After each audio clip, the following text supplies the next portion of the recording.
welcome to Spilled Ink. Okay, I am joined today by Shane Cleveland, and I just have to say, your story is incredible. I personally, if I'm being honest, I have tried to only get the basic details, right? Like I've seen some of the clips, and Okay. I wanted to really like hear the story. Like I felt like this morning I was thinking about it, and it's like you want to watch a movie without the spoilers, right? And and Sure. so uh and so anyway, I'm so happy you're here. Thanks for joining me. And Thank you. I guess just to get started for a little background, how big of a Husky fan are you?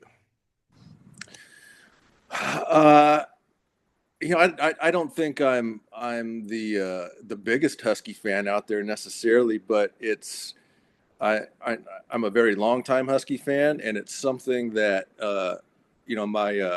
my cousin and I talk about this. He's similar to me. Didn't go to UW, but we just have a long family history, and we almost wish we didn't care as much as we did. Mhm. Because we've been through all the hard times as Husky fans, and all the great times, and it's just unavoidable at this point. Mhm. That will I'll always be interested.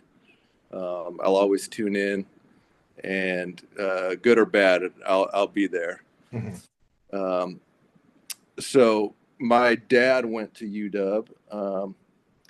He graduated in the early '70s, I guess, and uh, he's been a football season ticket holder for more than 50 years. Mhm. And so I'm 45, and I've been going to the games my whole life, and so I have just a ton of memories of growing up.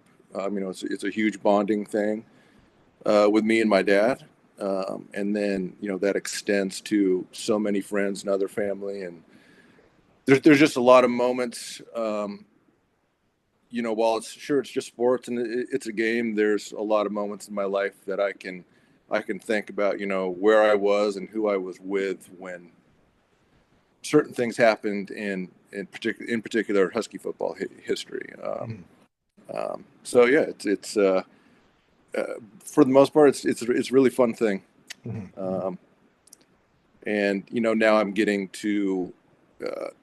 I have four daughters, and I never really had the expectation that I would have that same sort of thing going with my kids, or Mhm. I never pushed them to be interested the same as me in Husky football or uh, Husky athletics. But I've been really fortunate that my kids love going to the games with me. I mean, it might have something to do with getting cotton candy and junk food and stuff all day, but uh, my oldest daughter in particular, she got to choose the color in her room, and it's purple. She's got a huge W on the wall, and uh, they actually want to sit down and watch the games with me.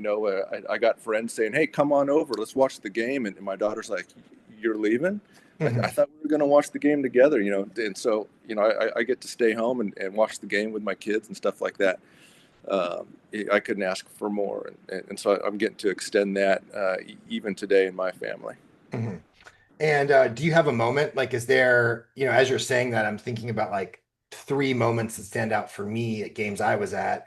Is there like, do you have a top three or top five? Man, I'd have to think about that. Certainly there are. I was at Husky Stadium for, I remember like a game where I think it was Oregon State was going for it. They were going for a 2-point conversion to attempt to tie the game, and I see now his name is escaping me. It was a cornerback or a safety, I think, knocked down the pass in the end zone. Um, the game where the Arizona quarterback flipped into the end zone, Oh, and they won, unfortunately. Uh,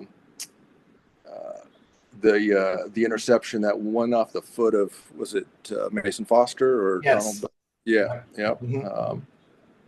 Mhm. And then I mean the whole 2023 year, um, you know, at the Oregon game in particular. me and my friend ran down onto the field afterwards, and doing snow angels on the field, and we ran into we kept the tailgate going afterwards, and Roma Dunze was coming out to his car and took a picture with him. Um, there's I could go on and on. There's lots of memories like that.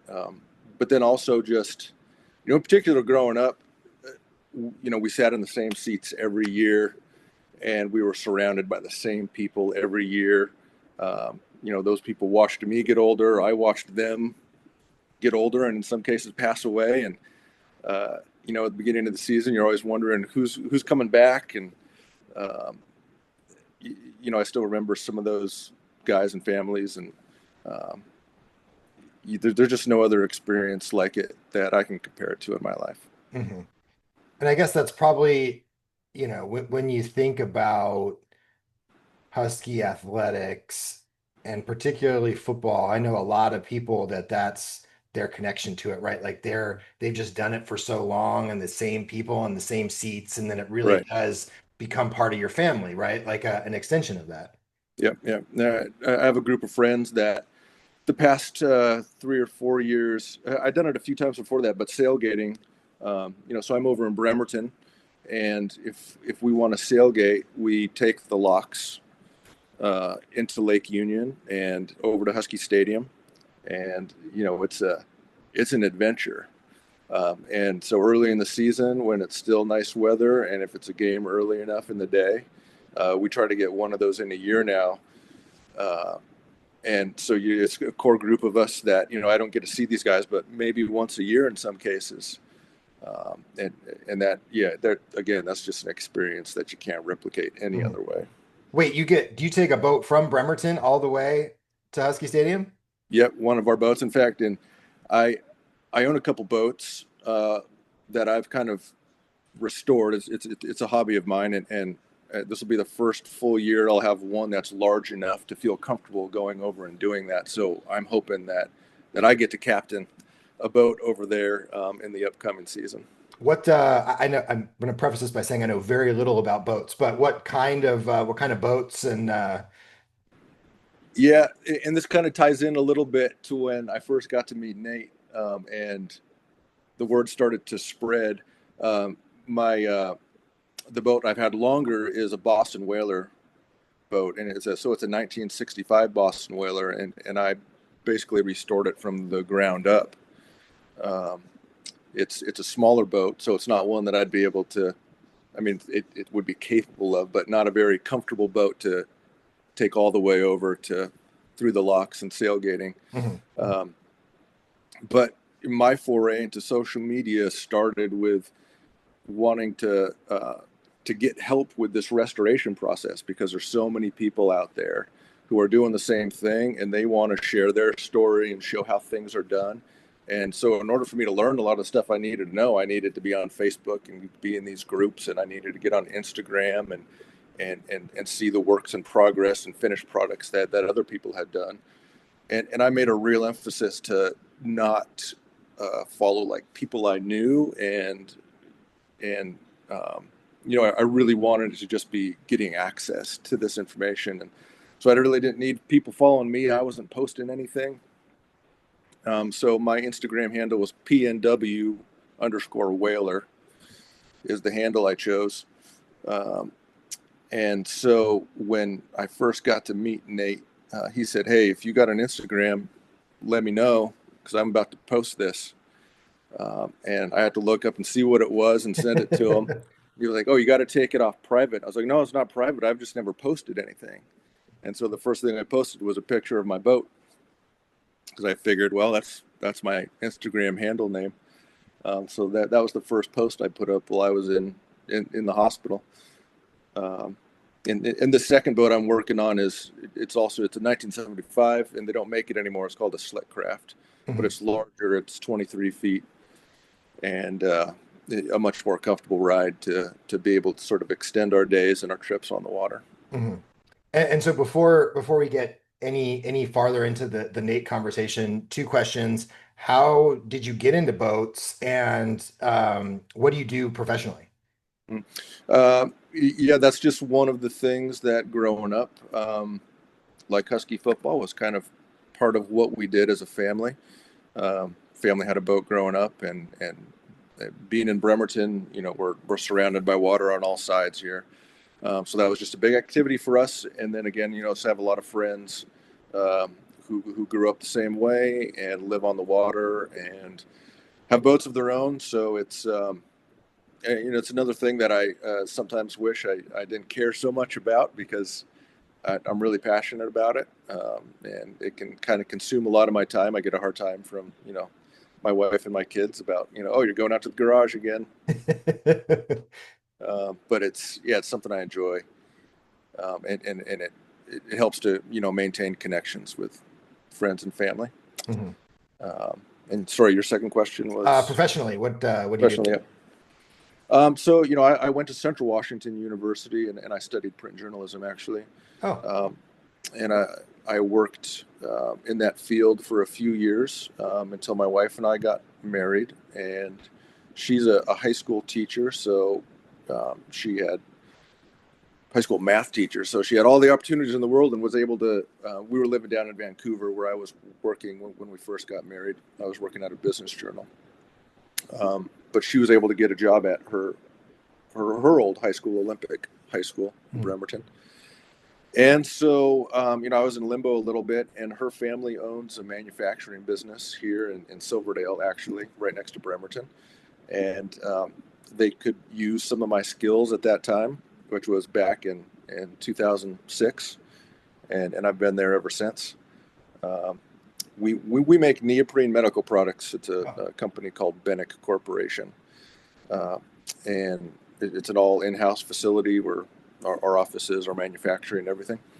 Um, and so I wear a lot of hats as a family business, but primarily I'm assisting with our technology, IT, um, and just anything that needs to be done at the time.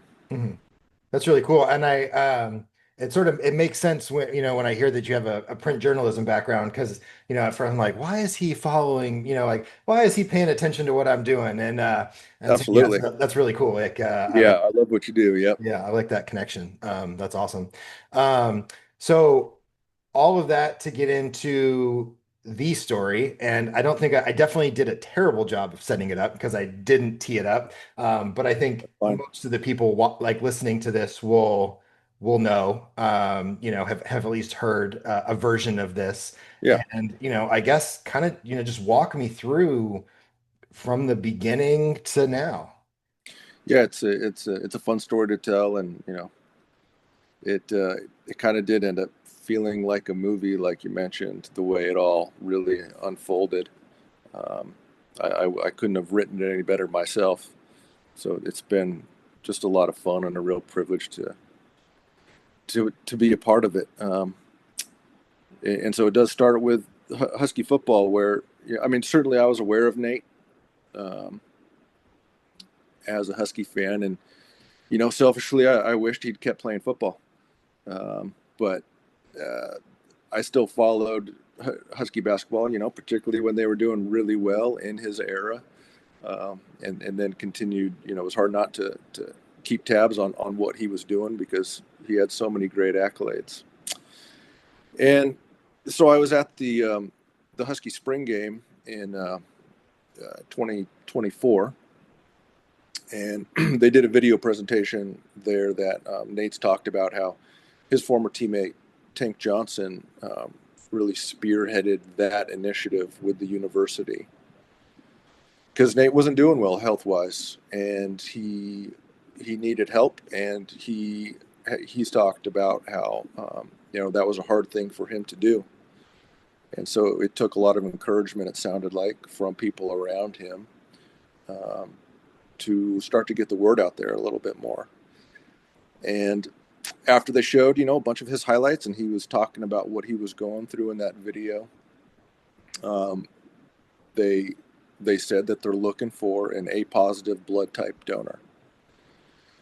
And so to back up a little bit, my wife donated a kidney to someone who at the time was also a stranger effectively, someone in our community here who was actually a niece and nephew of ours, their preschool teacher. And she was in a similar situation where she didn't have an immediate donor available to her in her personal circle. And so they were asking for people's help. And my wife felt really called at that time um, to pursue that. And similarly, it worked out in an incredible fashion.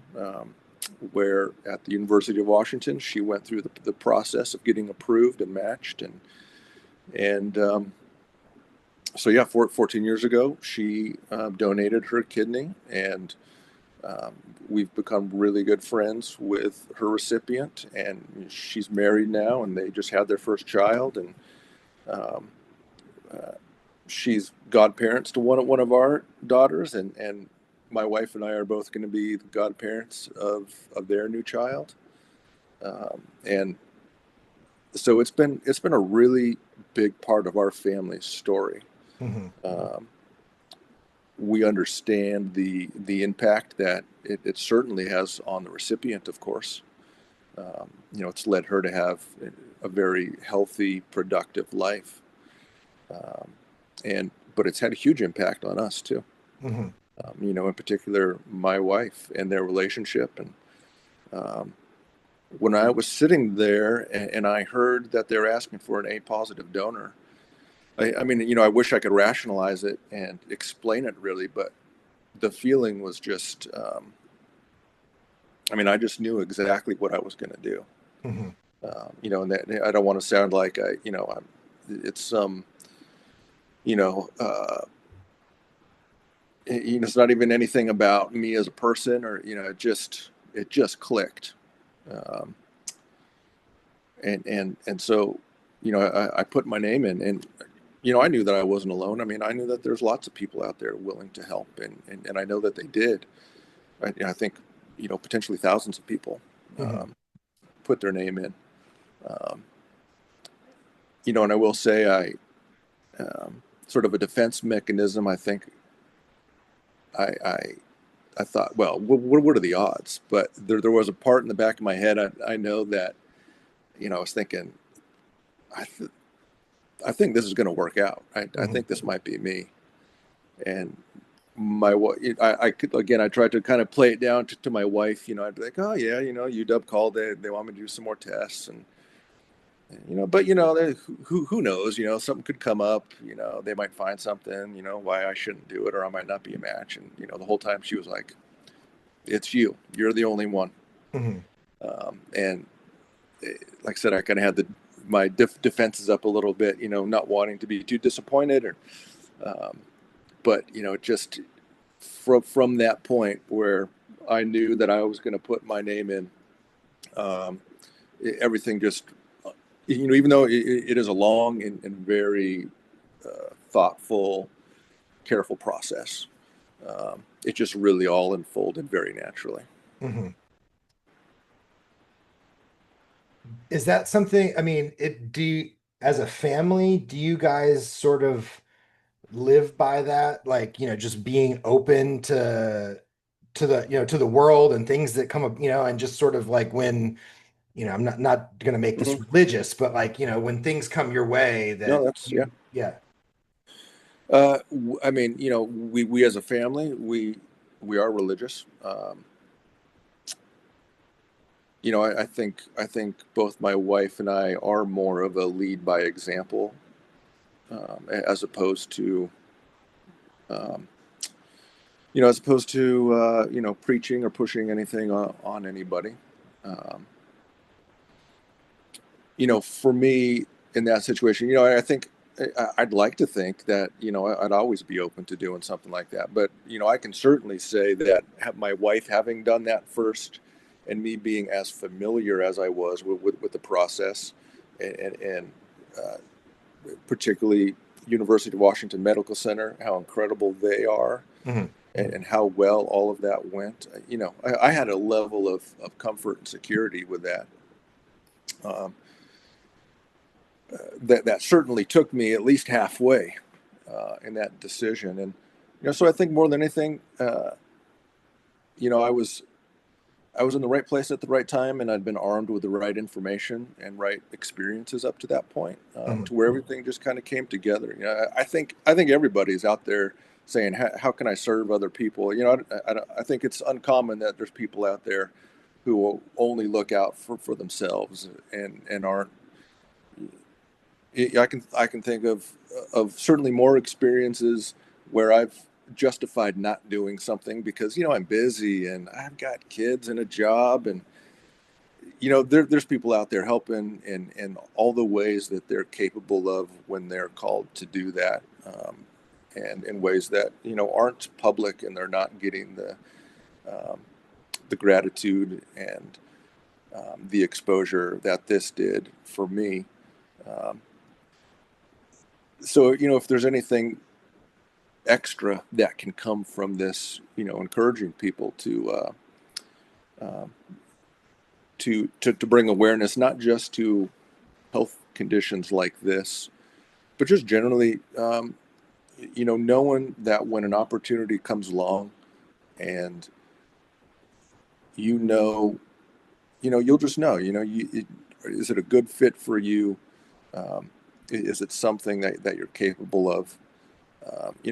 I think that's happening all the time, and I try to look out for those opportunities. And this is a unique one. Certainly, living kidney donation isn't for everybody, but I think there's something out there for everybody, and I'm certainly always hoping that those opportunities come along for me where there is a good fit where I can serve other people.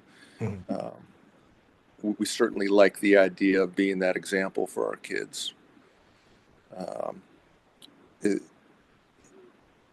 I don't think anything bad can come from that. Um, so yeah,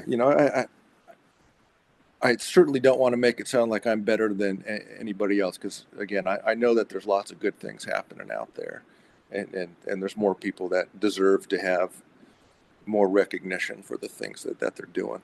Mhm. Um, and if this can help people feel inspired, whether that's to be a living kidney donor or just do more for people in their community, then I couldn't ask for anything more. Mhm. Do you, when you're going through that process, I'm thinking about, your wife went through this process, you have kids, like, and, and all that, there'd be a million reasons to say no to that. Yep. Um, and it sounds like to just go and, just to hear that calling, embrace that calling. Were there moments where is there fear involved, or was it just so crystal clear that this is what I'm doing? What is that like? Yeah, not a lot of fear. I can understand there being fear. Again, I was armed with a lot of information going into it. Um, uh, Going through this process on the medical side is. Um, I'll tell you what. If you just want to have a really good, thorough health examination, sign up to be a living kidney donor. You don't need somebody to donate to. You can actually just go through the process. They did every kind of blood test, every kind of scan. I met with every kind of medical professional, from psychologists, nutritionists, all the nurses and surgeons, and they leave no stone unturned, um, and there's no cost to the donor. Um, Certainly there was the chance that they'd uncover something that was scary, um, but you know that would be something I'd want to know about too. Mhm. It may have prevented me from being a kidney donor, or they may have found that I wasn't a match as well.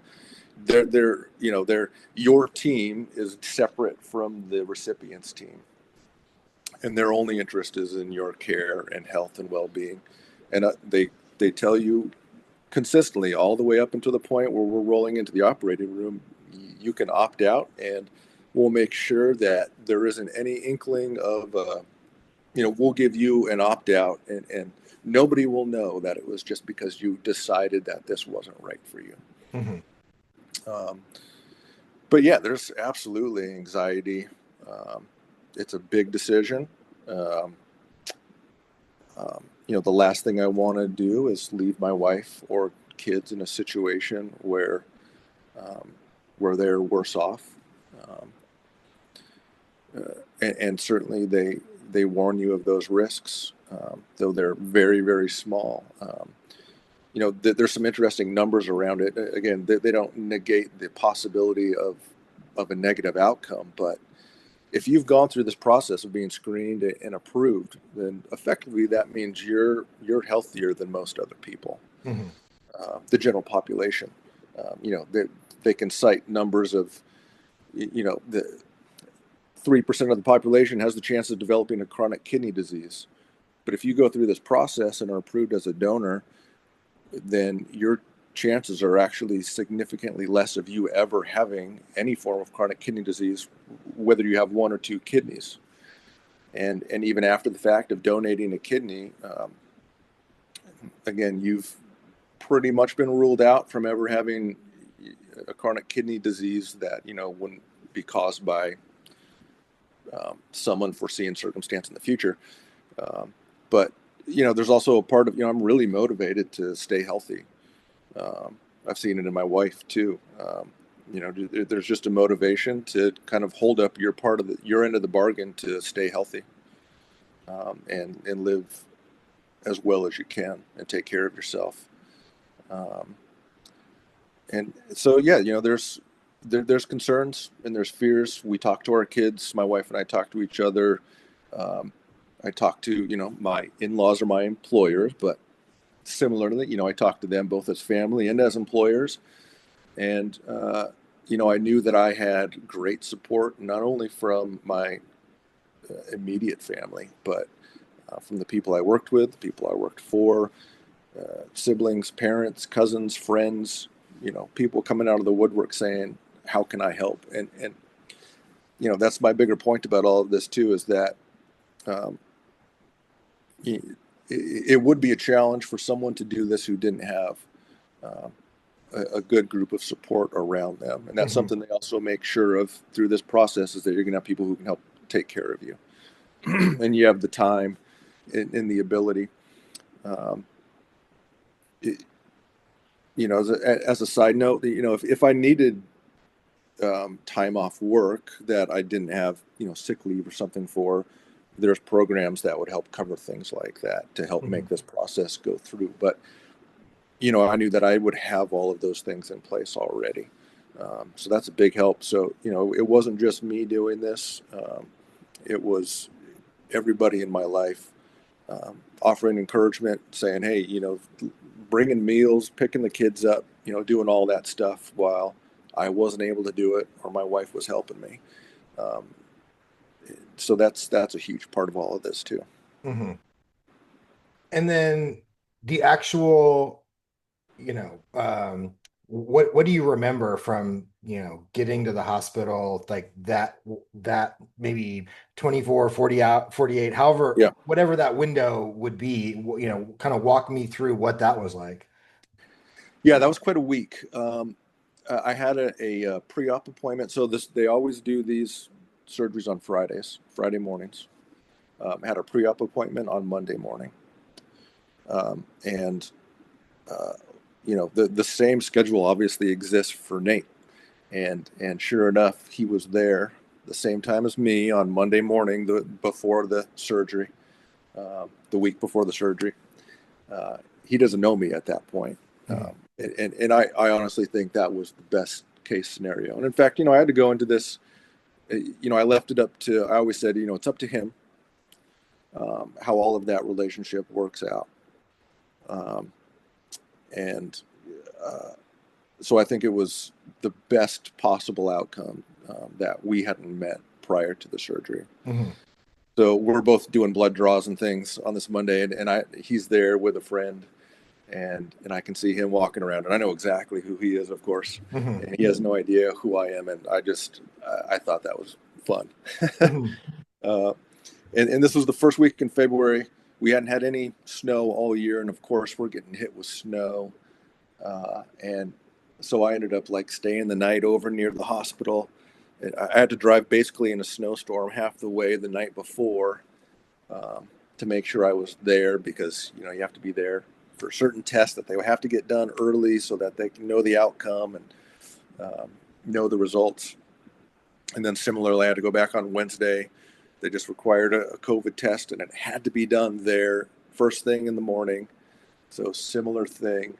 And then my wife and I stayed over on Thursday night in the U District and got to the hospital at between 6 and 7 a.m. And again, I'm sitting there waiting for the blood draw. They want you to do a blood draw very first thing. Mhm. They want you there before it opens. So, there's this gate covering the opening, and we're sitting there waiting for it to open so we can be the first one. And up comes Nate with, who I now know is his mom and his grandmother. And I could tell he was very nervous and antsy. And my wife and I are just kind of smirking again, knowing I'm that guy that is going to be giving you a kidney here in the next hour or so.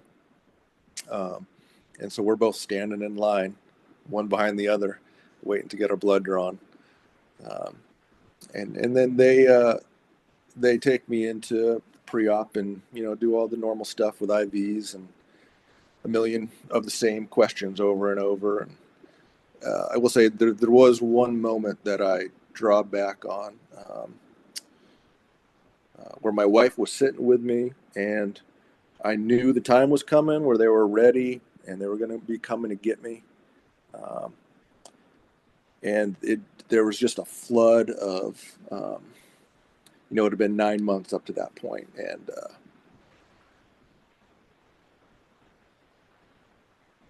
it was another one of those moments that I can't really put into words, but it was like those 9 moments just compressed into a few seconds.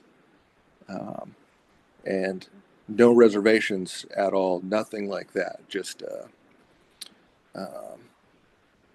it's just one of those moments you can't replicate or reproduce, but that gave me great peace and comfort. And that second, my wife kind of recognized that was happening and grabbed my hand. And that second, anesthesiologist came in and said, "You ready?" And that was it. Snapped out of it, and we were ready to go. And then I fell asleep. That's amazing. And then you wake up. Did you meet Nate right after? How did that go? No, so there's a fun little story where, again, we talked a lot about our kids. In fact, my wife's recipient had dinner with us that week before, and we were talking about this, like, are we going to get to meet him? What's that going to be like? Maybe we don't get to meet him. Maybe that's not something he wants or is comfortable with, and trying to process all these potential scenarios. And my wife and kids are into doing pottery. We have kind of a little pottery studio at home. And so my daughter made a cup. She's really creative. Made this fun cup, kind of like a coffee mug for them. It's got these handles with little hands on them. And so my wife, they were able to get that done. My wife brought it with her. Initially, it was just me and my wife at the hospital. And again, she was able to kind of see his group of family. He had this huge group of family. I got my wife there with me. And they're all in the same waiting room. And so while I was, they kind of update, my progress. And, right as I was going into surgery, my wife went over and said, "My daughter made this for Nate. Can you get this to him?" And, they're kind of like, "Well, yeah." And she was just going to kind of walk away. And they're like, "Well, wait a second. Who are you?" She's like, "Well, my husband's about to go into surgery and they're going to put his kidney in Nate." And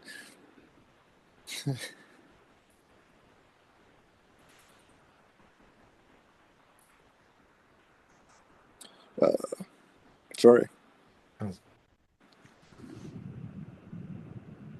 they just stood up and embraced her. And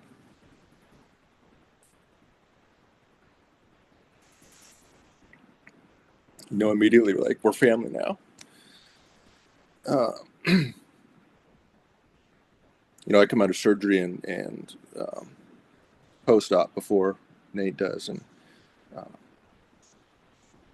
his mom and grandmother and one of his sisters, I think, or aunt were there.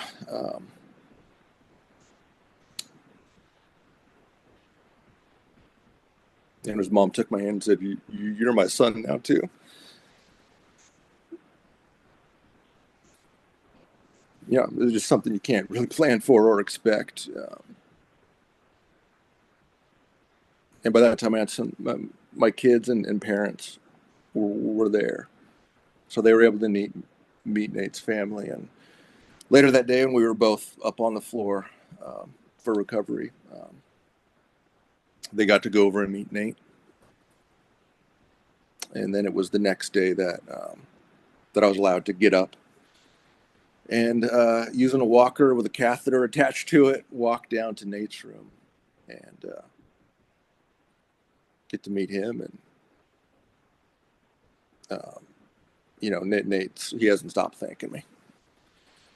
Uh,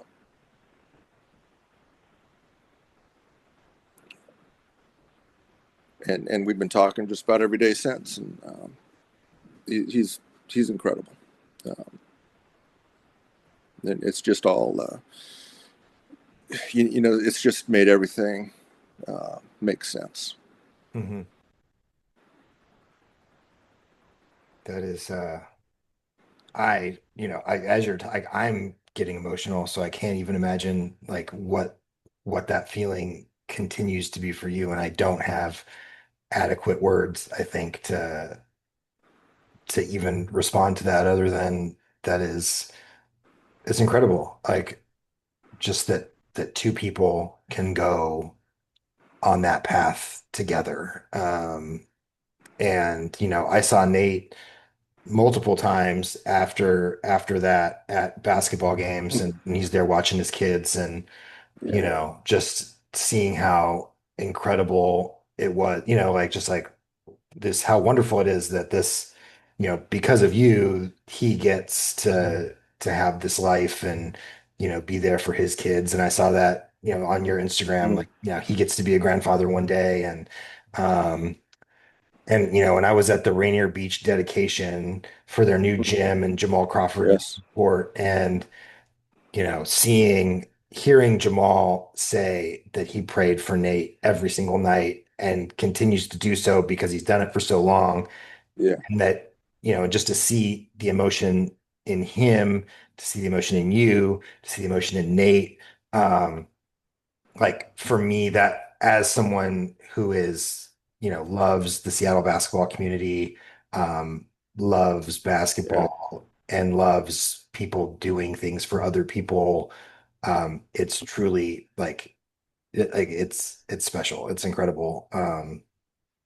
Yeah. So, I yeah. know, Appreciate you saying that. yeah, and I know you've shared your story with other people, and I appreciate you doing it one more time. It's yeah, so thank you. I do Yeah, I have, think oh good. if I could touch on what you're saying there, because that certainly I've been familiar with. In addition to being familiar with Nate's story from a high school recruit, um, there's a lot of guys like him who in this scene that I've become much more familiar with and learned a lot more about in the past few months. Um, but yeah, all those names, some of those names you already mentioned, Jamal Crawford and um, uh, Brandon Roy and Will Conroy, guys he played with. Some of them still here in this community, and and you did the story on Lawyer Malloy recently. Similar thing, local guy. Um, those stories of how they came up in their communities. Some of them playing for UW or local school, going on and having great professional careers and coming back here and to have they're coaching their kids and other kids in the community. They're um, they're contributing their time, their money, their resources, their name. Community. Yeah, yeah. Just to wrap up that point and kind of tie it in with UW and um, uh, your focus with high school sports is it's really fun to get like the 5-star from Texas, um, the flashy pickup. But to me, there's nothing better than the local recruit, whether they're a 5 star or a 3 star or whatever it is, and they come in and um, they spend their time, whether it's at the university or their high school, and, and they're playing for their local high school team. They're playing for their local university in front of family and friends that all followed them in high school, and whether they go on to have professional sports careers or remain in the community and work professionally. Uh, and then in particular, the guys we mentioned doing just incredible things. But there's just nothing better to that. I mean, some of that gets lost now, and I'm in full support of players being paid and all of that. They're certainly deserving, and their time was due. In the transfer portal, kids need to have opportunities, absolutely. But I think some of the soul of that gets lost a little bit. And I love the idea, selfishly, of being a part of saying, look what can happen if you stay loyal to those people that you came up with, the community you came up in, and those people love you and support you. Um, and so I get a lot of joy out of that. And I really appreciate that about all those guys and that in those communities, and the things they're doing now through their kids and all the success that they've had. Mhm. Yeah, I mean, I totally second that. Honestly, it's why, more and more I realize it's why I'm trying to do what I'm doing, because when I was working at the Times, I didn't appreciate it enough. And, there are so many people. I've lived a lot of places, and there are guys Hmm. that go back to their communities and do great things. Joey Porter in Bakersfield, California, and Okay. I remember Teddy Bridgewater when he was in high school, and now Really? going back to coaching because I was down in Florida then. There's Nice. all kinds of there's guys like that everywhere, and I know I'm biased, and here the list just goes on and on and on. I mean, like. Seems like it. Yeah, I mean, Casey Williams giving back to his community, Tony That's right. Tupo giving back to his community. I saw Danny Shelton at a Target the other day, and That's I great. see him out and about, right? And Jamal and Nate and Brandon and Spencer and That's John right. Brockman, right? Like, just there's something special about this place. It's why I keep coming. I've moved away a bunch, and I keep coming back here, and now I don't ever want to leave. To where I don't know, it's just a special place, and I'm so thankful that I get to, all these people that I covered when I was at the Times or even working at UW, Yeah. they're still in my life to some extent, Yeah. Yeah. I agree. even if I saw Coach Pete or Sark, right? Like they would be happy to see me, I think. Yeah. And that's cool, Yeah. I actually am kind of bummed because, I don't know the new staff, and I'm so disconnected from it now that Sure. it's hard to be as plugged in as I was. But yeah, I'm really thankful for all those people, and people like you that just all the people that make our sports community better. Yeah. Absolutely. I agree. Yeah. So, well, I have taken up far too much of your time. am really Wow. appreciative of it. You know, I I know that you are not saying that, you're not doing something that other people are, but I think you still should. I think it's incredible what you have done and your family has done. I wish I could say that if in the same situation that I would do that. And, there's Hmm. certainly many ways that I tried to give, but I don't know if That's that, right. I don't know if that is one. So You never know. yeah, it's incredible. And yeah, so thank you so much for taking the time. And hopefully we keep in touch. Absolutely. Thank you, Mason. Yeah. I look forward to keep following you for sure. Awesome. Thanks so much. I appreciate it. Have a great one.